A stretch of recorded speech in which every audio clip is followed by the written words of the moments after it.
조르주 생피에르는 반박의 여지가 없는 역대 최고의 UFC 선수입니다. 모든 격투기 선수들의 몸무게가 같다고 쳤을 때 가장 강한 선수, 이른바 파운드 4파운드 1위인 선수이죠.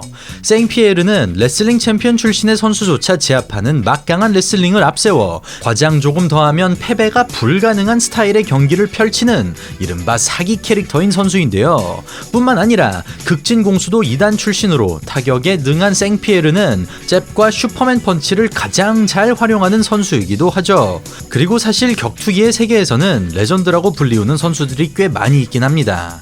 하지만 마이크 타이슨 선수나 드미트리우스 존슨 선수 같은 강자들도 누군가에게는 패배를 했고 끝내 서력전을 성공하지 못한 채 은퇴를 했는데요. 하지만 생피에르는 커리어에 있는 모든 라이벌 관계를 청산했고 그가 UFC를 떠날 때는 더 이상 증명할 게 없는 말 그대로 undisputed 챔피언이었습니다. 그럼에도 생피에르는 은퇴 후 4년 만에 깜짝 복귀하여 한 체급 위 미들급의 챔피언인 마이클 비스핑을 쓰러뜨려 세상을 놀래키기도 했습니다. 안녕하세요. 대한민국을 대표하는 격투기 및 무술 전문 분석 채널 차도르입니다. 조르주 생피에르는 1981년 불어가 사용되는 캐나다 지역 퀘벡에서 태어났습니다.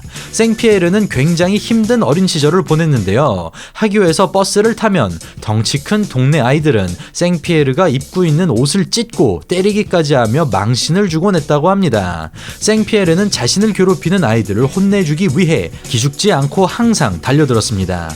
매번 얻어맞고 쓰러질 게 뻔했지만 그는 포기하지 않고 저항했죠. 어쩌면 이때의 경험이 오늘의 생피에르를 만들었을지도 모릅니다. 생피에르는 괴롭힘에서 벗어나기 위해 7살부터 극진 공수도를 배우기 시작했고 12살에는 이미 블랙벨트 2단이었습니다. 생피에르는 16살 무렵 존경하는 스승이 세상을 떠나자 극진 공수도를 떠나 무에타이를 배우기 시작했죠. 그리고 그때쯤 TV에서 UFC 매치를 보고는 종합격투기의 길을 가겠다고 결심합니다. 그렇게 프로파이터 데뷔하기 전까지 생피에르는 레슬링, 주짓수, 복싱까지 배웠습니다. 그리고 그는 20살에 캐나다 퀘벡에서 UCC 단체를 통해 MMA에 데뷔했고 대부분의 경기를 1라운드 KO로 이기며 무패의 전적을 쌓았습니다. 특히 생피에르는 압도적인 레슬링 실력으로 주목받았고 한번 테이크다운이 된 상대방은 거의 일어나지 못하고 당하기만 했습니다. 마침내 5승 0패의 기록으로 생피에르는 UFC의 부름을 받았고 UFC 46에서 웰터급 데뷔전을 치르게 되죠. 랭킹 12위의 카로 파리시안 선수를 만장일치 승으로 꺾고 이어서 제이 히에론 선수를 1라운드 펀치 KO로 꺾자 생피에르는 당시 UFC 최고의 선수인 맷 휴즈와 타이틀전을 치를 기회를 얻게 됩니다. 맷 휴즈 선수는 레슬링 챔피언 출신의 그레이시 킬러라고 불릴 정도로 그라운드 기술이 뛰어난 선수이죠. 참고로 여담이지만 지난 2006년 맷 휴즈 선수는 그레이시 가문의 전설 무규칙 시절 UFC 우승자인 호이스 그레이시를 제대로 혼내준 적이 있죠. 아무튼 이렇게 강한 맷 휴즈 선수와 붙은 생피에르 선수 1라운드부터 그라운드 게임에서 밀리는 모습을 보여주었습니다. 1라운드 후반 맷 휴즈 선수의 안바이 패배했고 맷 휴즈 선수는 생피에르 생애 처음으로 패배를 안겨준 선수가 됩니다. 첫 챔피언 타이틀전과 첫 패배를 동시에 경험한 생피에르는 다시 시작한다는 마음으로 체육관으로 돌아가서 기본기를 갈고 닦고 차분하게 4연승을 쌓았습니다. BJ 펜 선수와 챔피언 벨트 도전권을 두고 경기를 치르게 된 생피에르. 테이크다운과 그라운드 게임으로 경기를 주도했던 생피에르는 스플릿 판정으로 승리합니다. 한편 잘 붓고 잘 찢어지는 피부를 가진 생피에르 선수는 경기 중 피투성이의 얼굴을 보여주었는 반해 너무 멀쩡한 BJ 펜 선수의 모습 때문에 승부에 대한 논란이 있기도 했습니다. 참고로 말씀드리면 생피에르는 판정승에 대한 논란을 종식시키고자 3년 뒤에 BJ 펜 선수와 재대결을 했고 그라운드에서 BJ 펜 선수를 완전히 압도하여 BJ 펜 선수의 코너에서 경기를 포기하게 이뤘습니다. 참고로 BJ 펜 선수는 10년 정도 걸린다는 주짓수 블랙벨트를 단 2년 만에 따낸 그라운드 천재이죠. 그렇게 생피에르는 천재 BJ 펜을 이렇게 2번이나 꺾으면서 라이벌 관계를 종식시켰습니다. 어쨌든 생피에르는 챔피언 타이틀 도전자 자격을 따냈고 챔피언 타이틀 도전권을 따낸 생피에르의 다음 상대는 바로 이전에 첫 패배를 안겨줬던 챔피언 맷 휴즈였습니다. 첫 경기 때는 두 선수 사이의 기량차가 확실히 눈에 띄었는데요. 생피에르는 예전에 그가 아니었죠. 생피에르는 1라운드부터 슈퍼맨 펀치로 맷 휴즈 선수를 다운시켰고 2라운드에서 헤드킥과 펀치로 경기를 끝내버리고 지난날의 치욕을 씻어냈습니다. 그렇게 어느덧 MMA에 데뷔한 지 5년차 25이 된 생피에르, 마침내 세계 챔피언이 되었습니다. 참고로 말씀드리자면 생피에르는 이후 맷 휴즈 선수와 찜찜한 1승 1패의 관계를 정리하기 위해 3차전을 치루었고 이번에는 안바로 다시 한번 승리를 하면서 2대1로 라이벌 관계를 완전히 정리했습니다. 어쨌든 2차전에서 승리하고 마침내 챔피언이 된 생피에르였는데요. 생피에르가 오랫동안 타이틀을 유지했을 거라고 생각하시겠지만 사실은 그렇지 않습니다. 생피에르는 맷 세라 선수와 첫 타이틀 방어전을 치루었는데요. 당시 모두가 생피에르 승리를 예상했지만 놀랍게도 쇼킹하게도 생피에르는 1라운드 펀치 TKO로 패배를 당했고 그 자리에서 허무하게 챔피언 벨트를 빼앗기고 말았습니다. 생피에르 선수도 스스로 놀랐는지 경기가 끝나고 인터뷰에서 전날 잠을 잘 못 잤다, 그리고 몸이 평소처럼 잘 움직이지 않았다는 등 여러가지 핑계를 늘어놓았지만 머지않아 생피에르는 핑계를 대는 자신의 모습이 창피했는지 그날만큼은 맷 세라 선수가 분명 저보다 뛰어난 선수였습니다 라고 깔끔히 본인의 패배를 인정했습니다. 이때의 패배 경험을 받아들이는 과정에서 생피에르는 깊은 깨달음을 얻었는지 그 이후 세계 최강이나 무적 챔피언 같은 말들은 환상에 불과하다, 혹은 아무리 강한 선수여도 정말 작은 이유로 승패 결과가 달라질 수 있다 같은 겸손한 말을 자주 했습니다. 그저 패배에 대한 합리화라는 생각이 들 수 있지만 그 이후로 생피에르는 10년 동안 단 한 번도 패배하지 않을 뿐 아니라 자신이 한 말처럼 정말 겸손한 무도가가 되었습니다. 1년 뒤 생피에르는 자신을 TKO 시켰던 맷 세라 선수와 다시 붙어 서록전을 치루었고 테이크다운 후 계속 상위 포지션을 유지하면서 너무나도 일방적인 경기 운영을 펼쳤습니다. 결국 웅크린 맷 세라 선수에게 바디 니킥으로 손쉽게 TKO를 따냈고 벨트를 되찾으면서 또 한 번의 라이벌 관계를 정리했죠. 이때부터 생피에르는 5년이라는 기나긴 시간 동안 웰터급을 통치했습니다. 그리고 이 시기 생피에르는 또 한 선수와의 라이벌 관계를 통해서 급속도로 유명해지기 시작했는데요. 그 선수는 바로 조시 코스첵이라는 미국 NCAA 레슬링 챔피언 출신 선수였습니다. 역시 유명해지려면 라이벌이 필요하군요. 생피에르와의 라이벌 관계에서 코스첵 선수는 특히 강도 높은 트래시 토킹을 했는데요. 반면 흔들리지 않고 점잖게 대응하는 생피에르의 모습은 MMA 팬들을 넘어서 많은 사람들에게 사랑을 받았습니다. 이때 생피에르의 인기는 UFC의 사업이 크게 발전하는 계기가 되기도 했죠.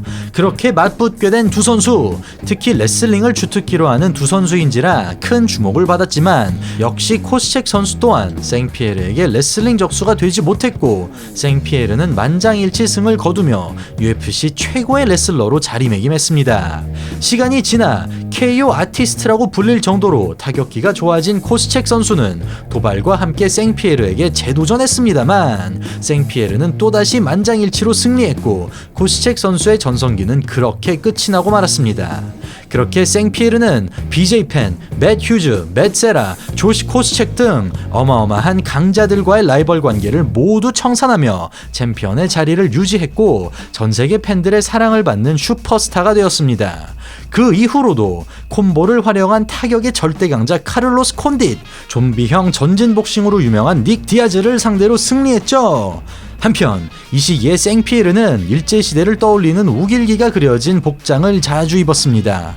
이에 대해 대한민국의 정찬성 선수는 전범기가 그려진 옷을 입는 것은 옳지 못하다 라며 지적했고 생피에르가 공개적으로 사과하는 해프닝이 있기도 했습니다.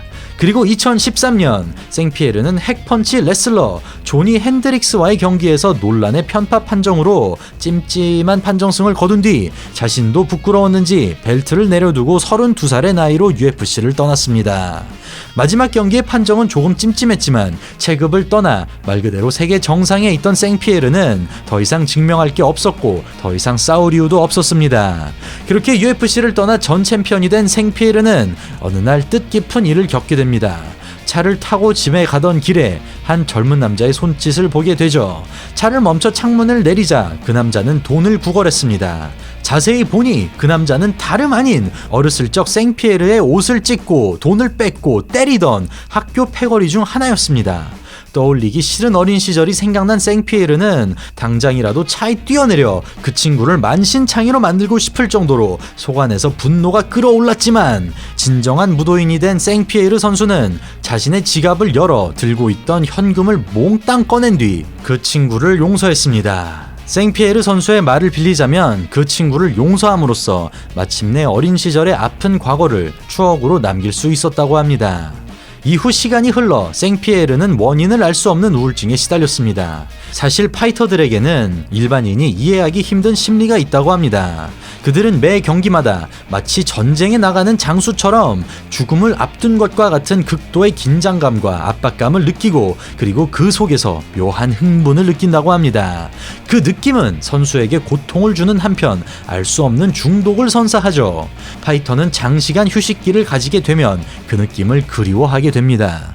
그리고 이내 정신적인 큰 공허함이 몰려오는데 그 상태가 정신적인 질병으로 이어지는 경우도 많으며 그 공허함을 채우기 위해 마약을 시도하거나 도박 같은 자극적인 것을 쫓는 파이터들도 많습니다.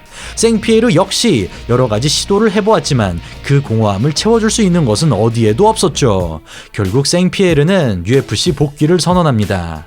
한 체급을 올린 미들급인데다가 복귀 전 상대 또한 지금은 UFC 명예 전당에 오른 당시의 챔피언, 엄청난 간장이자 베테랑 마이클 비스핑이었습니다.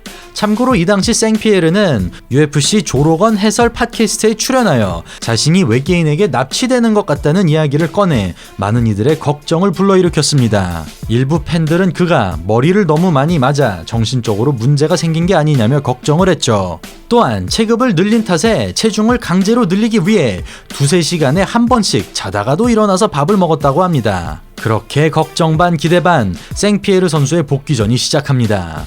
오른쪽 눈이 잘 보이지 않는다는 마이클 비스핑의 약점을 고려해 생피에르는 레프트 훅 위주의 전략을 짜왔습니다. 그리고 생피에르 선수는 3라운드에서 초크로 마이클 비스핑 선수를 기절시키면서 또다시 세계 최강임을 증명해냈습니다. 그렇게 2017년 36의 나이로 미들급에서도 최강자가 된 생피에르 선수는 지금까지 경기를 가지고 있지는 않지만 카마루 우스만 선수와 같은 현 시대 최강 선수들의 콜아웃을 받는 등 영원한 레전드로 남아있습니다. 마무리하기 전 생피에르 선수가 남긴 말을 공유할까 합니다. 사실 생피에르 선수는 싸움 자체를 즐기는 사람은 아니라고 합니다. 생피에르는 자신이 파이터라는 사실 자체가 좋은 것이지 싸우는 것은 좋은 것이 아니며 파이터는 자신의 직업일 뿐 격투기는 자신을 대변하지 않고 그렇기에 자신은 옥타곤의 안과 밖을 혼동하지 않고 트래시 토킹을 하지 않는다고 말했죠. 트래시 토킹과 상대 선수에 대한 비하가 너무나도 익숙해진 오늘날 조르즈 생피에르 선수처럼 무도가 캐릭터도 굉장히 참신하고 재미있는 것 같습니다. 한국에서는 조상필이라는 별명이 있을 정도로 굉장히 팬이 많은 GSP. 오늘은 조르즈 생피에르 선수에 대해 알아봤습니다. 오늘 영상 재밌게 보셨다면 좋아요, 구독하기 그리고 알림 설정 잊지 말아주세요. 저는 다음에 또 인사드리겠습니다. 이상 차도로였습니다. 감사합니다.